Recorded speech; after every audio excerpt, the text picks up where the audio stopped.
Dante's Boxing Nation, what's going on, guys? Now, I just did a video the other day basically reporting that Ruslan Provonikov has had a change of heart, and now he's open to fighting his close friend, Manny Pacquiao, and former sparring partner, I should say.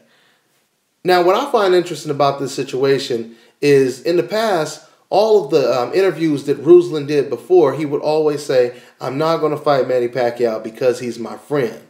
But see, Manny Pacquiao, on the other hand, he never said, I'm never going to fight or I'm not going to fight Provonikov because he's my friend.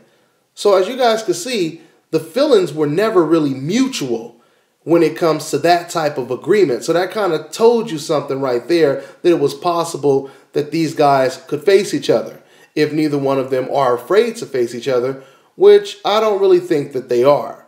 So anyway, it was just reported the other day that Freddie Roach, he did an interview and he basically said that he has no issue with the Ruslan Provonikov fight at all.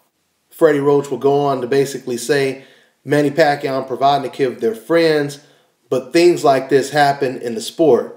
If Provonikov accepts the fight, I will not be mad at Provonikov. This is boxing. End quote. Another thing I found really interesting in this article was the very last line of the article, which was Manny Pacquiao prefers to fight Marquez or Mayweather next. And because he may not get either one of those fighters, there's a very good chance that the Provonikov fight is going to happen. So what that suggests is Tim Bradley was always the last option when it came to who Manny Pacquiao was going to face next. Which, if you guys watch my last video, it makes sense because I've always said that Tim Bradley would most likely beat Manny Pacquiao. And I truly believe that Team Pacquiao and Manny himself, they believe that Tim Bradley will be the most difficult opponent to beat when it comes to all of his viable options.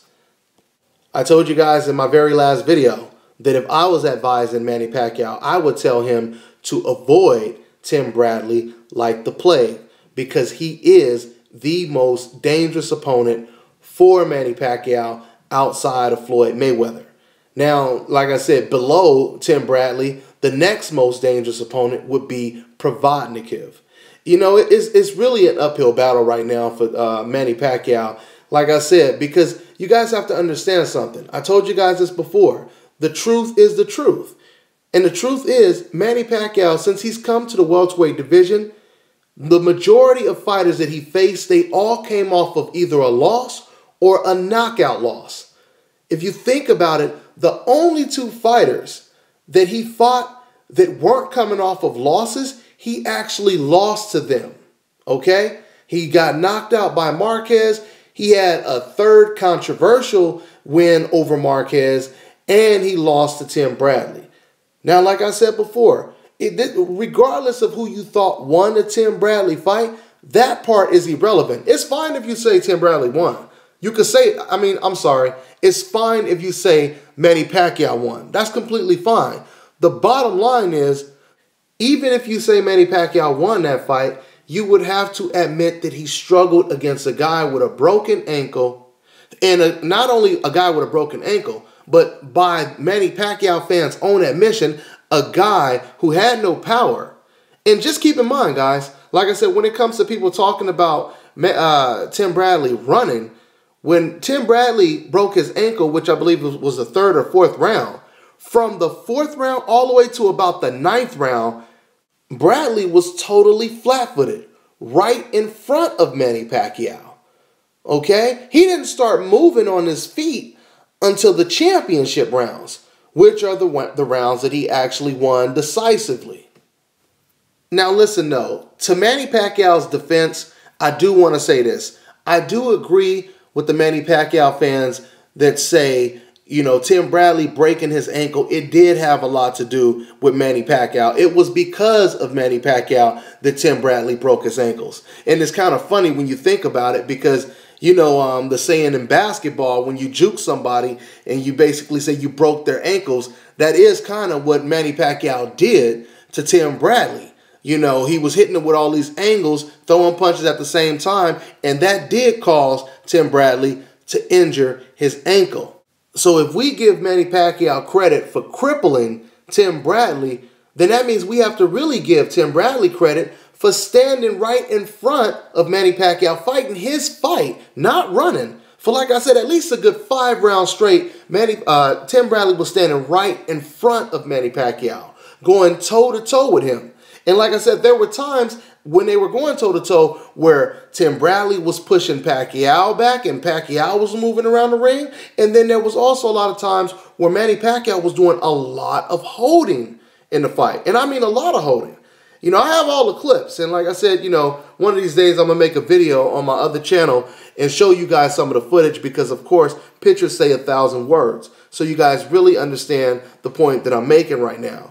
But like I said, the bottom line is this is the reason why Team Pacquiao, they don't want to fight Tim Bradley if they don't have to.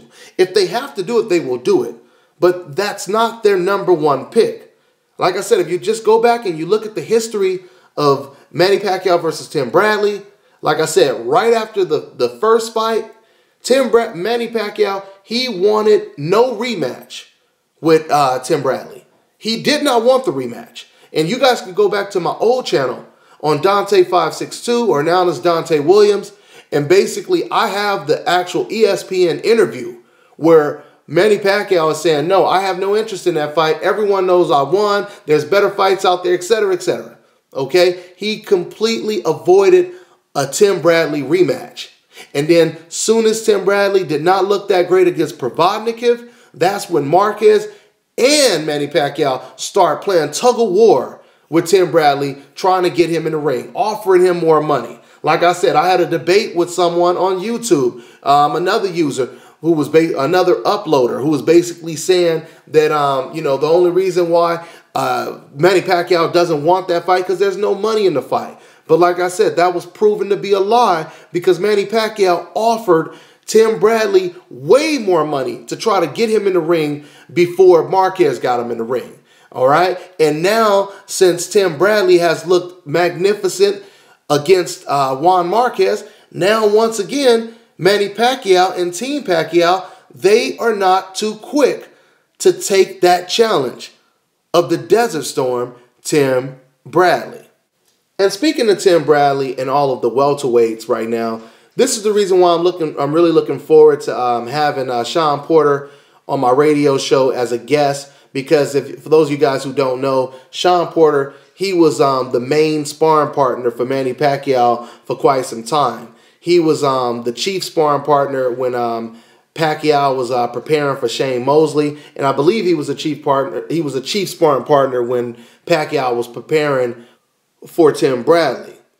You know, it was pretty interesting what I heard when I talked to Sean Porter and his dad, Kenny Porter. They told me some really interesting things that happened and took place when Sean Porter was sparring against Manny Pacquiao. Some things that will probably surprise a lot of you guys, which we're going to talk more about that on my next show, the next edition, next Monday, January 6th. Like I said, special guest Sean Porter, 78 Sports TV. So go ahead and tune in. Like I said, we're going to talk about that. We're going to talk about Sean Porter's future and, you know, what took place, what happened. Hopefully, he'll reveal a lot of the stuff that he told me, because a lot of the stuff that he told me, I think it explains the reason why Manny Pacquiao struggled with a Tim Bradley, and the reason why Manny Pacquiao is not really jumping at getting revenge against Tim Bradley, a guy who you would think that he would be quick to get revenge against, because this is a guy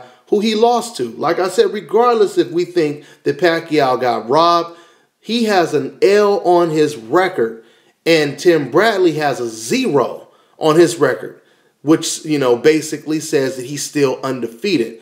So it would seem that Manny Pacquiao would really want to go after the guy who, quote unquote, robbed him, which I don't think it was a robbery. I think it was a very, very close fight. Okay, so yeah, we're gonna get some info. We're gonna get some deep intel on what took place in those sparring sessions with Sean Porter and Manny Pacquiao. Now, hopefully, Sean Porter, he doesn't cancel on me, because like I told you guys in my previous video, He is out of town right now. He's coming back in town on Sunday, and of course the show is on Monday. So hopefully he's not going to be too tired to do the show. So anyway, like I said, once again, tune in to that. And this is the news. Like I said, Freddie Roach, he's very optimistic and upbeat about basically going against another fighter that he actually trains, Ruslan Provonikov. And like I said, man, this is an uphill battle. You know, this kind of reminds me of right after Manny Pacquiao lost to Tim Bradley, and it was decisions for Manny Pacquiao. Manny Pacquiao had two tough options. He had to either decide if he was going to fight against Tim Bradley in a rematch, which is coincidentally the fight that Bob Arum wanted to make. Bob Arum wanted to make the rematch, but it was Manny Pacquiao and Team Pacquiao who, for the first time, they basically rejected what their boss, Bob Arum, told him to do, or told them to do, and they decided that they wanted to fight Marquez instead. I said, you know, when leading up to Manny Pacquiao making the decision on who he was going to fight next, I said that he's probably going to lose to either one of these guys. He's in a bad situation. And quite frankly, I feel Manny Pacquiao is in the same bad situation right now. If your two options are either Tim Bradley or Ruslan Provonikov, that is an uphill battle. And this is somewhat of a nightmare for the Manny Pacquiao fans, because I'm reading some of the Pacquiao fans' messages. Like I scrolled through a little bit, a couple of the messages on the boxing sites where it shows the comments, and it just seems like the Manny Pacquiao fans, they are in some serious fear. When you hear Manny Pacquiao fans say stuff like, listen, man, Provonikov is not... he's not a big enough star, and, you know, Pacquiao is on the decline right now. That, and like I said, in essence and in a translation, that basically means this is the man that would most likely knock out Manny Pacquiao. So I don't want to see that fight. Please don't make that fight Manny Pacquiao, right? So you have the fans that are afraid that Manny Pacquiao may fight Provonikov, and then you also have the Pacquiao fans that are afraid that he'll fight Tim Bradley. You know, I mean, this is tough. So the biggest problem that Manny Pacquiao has right now is Manny Pacquiao has never beat a guy at the welterweight division that is coming off of a win. All of his most decisive wins, it was against guys that were coming off of losses and knockout losses. All right? Tim Bradley just came off of probably his best win. Provonikov just also came off of one of his best knockout wins. So it doesn't look good for Manny Pacquiao. But if Manny Pacquiao could beat someone like a Provonikov, or even if he's bold enough to step in the ring and fight Tim Bradley in a rematch, which I don't think is going to happen, then you would have to give Manny Pacquiao a lot of credit if he could beat either one of those fighters. And I would give Manny Pacquiao the utmost respect if he could beat either one of those two fighters right there. So, you know, that's what it is, guys. We'll see what'll happen. And I'm going to go ahead and end this one. I'm on to the next one.